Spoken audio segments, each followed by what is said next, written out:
correction that probably was present prior to surgery.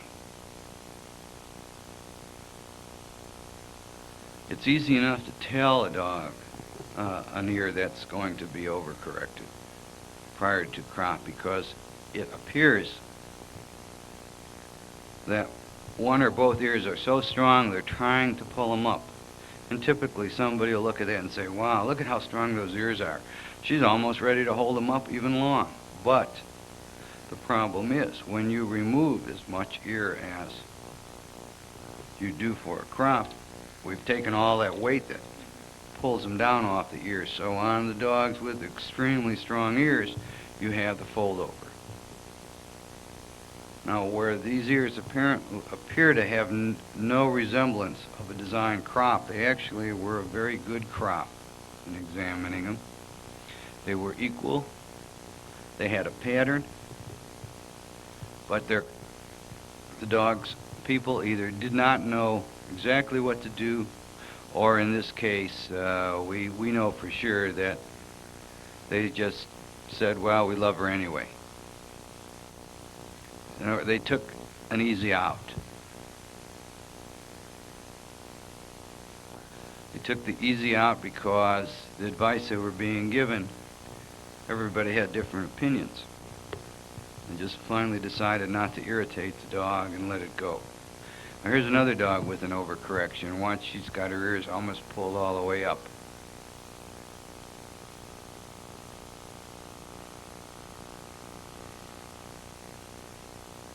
Again, it looks like she's got a poor crop, but she had a nice crop. And we're going to do hand massaging, and we'll talk about hand massaging further on in the tape.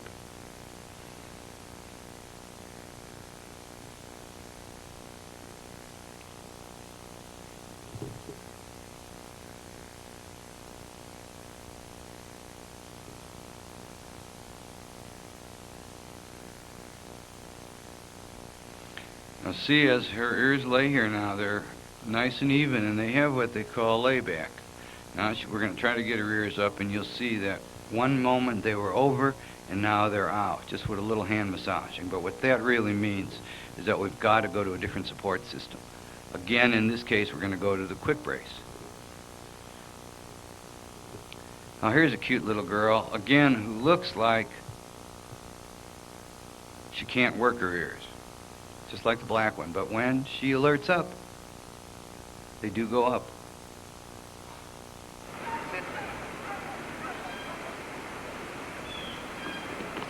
Settle down. And watch the way she moves her ears around.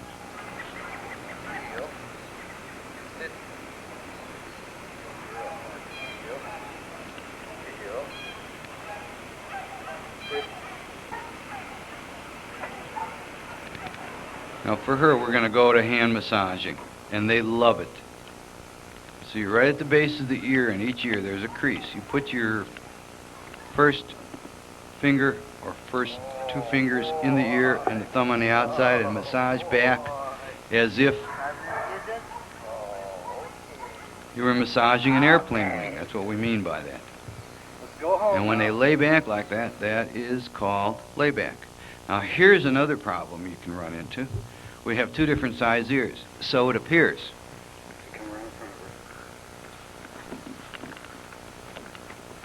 All these cats in the background. You got her head? Yep. Everything? Is that pretty she is? Uh-huh.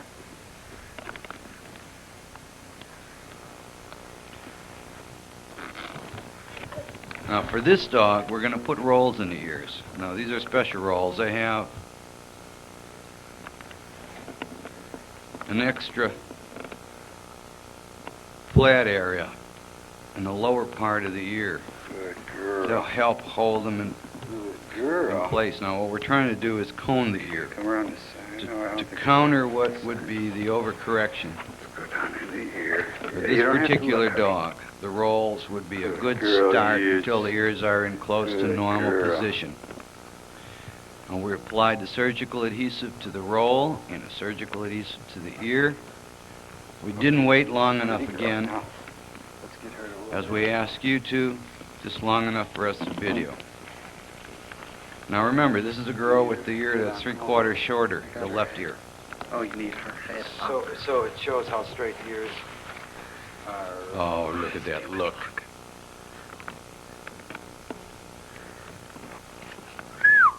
Now we could stop right here and using that type of roll with that type of adhesive, put on the right way, and we've got at least 5 days in roll. I'll turn her around. Let me turn her around. But now let's look at this ear from behind after it's in the roll. Good girl. Stay. Stay. Here, stay. See, it no longer looks like it's 3/4 of an inch shorter. A number of years ago, we had a client with a Doberman went to their veterinarian, and their veterinarian apparently didn't know that much about position. Looked at the short ear and said, "Oh my God, you know, your dog's ears aren't going to match." So they recropped the long ear.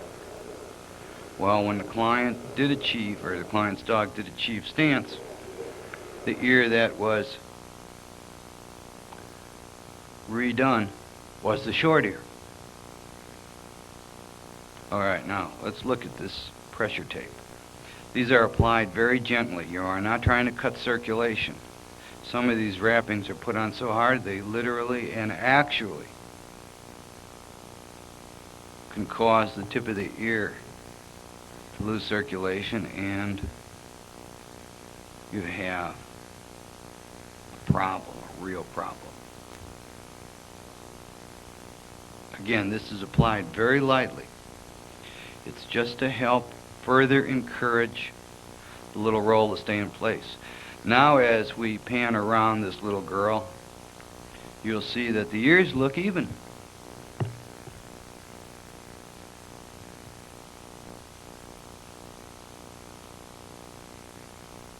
Quite a difference, isn't it? Now watch those ears. They have to be out on an angle because we're trying to counter the ears touching each other.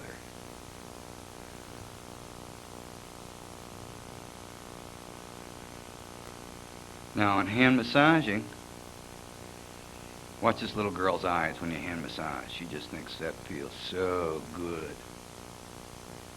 Now here we have a dog that has a very nice ear stance. I mean, her ears are up, and what we're trying to do is develop the layback. If you develop the layback on your dog, it'll show off the design crop, provided it does have a design crop. And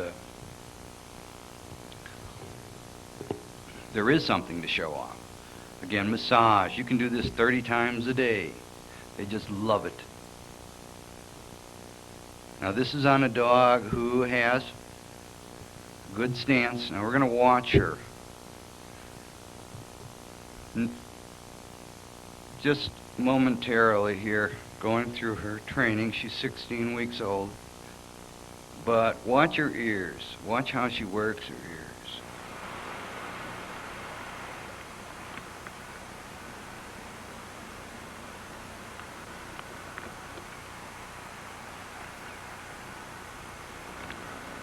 I think we're trying to show off our training expertise here too at the same time. But in effect, we really do want you to watch the ears and the way they move, or the lack of movement. Depends on how you look at this.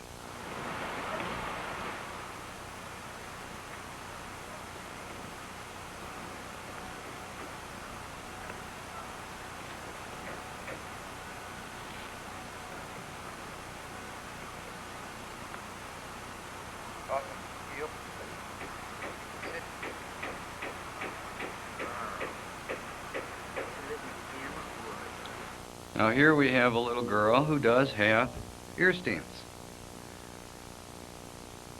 She doesn't have layback.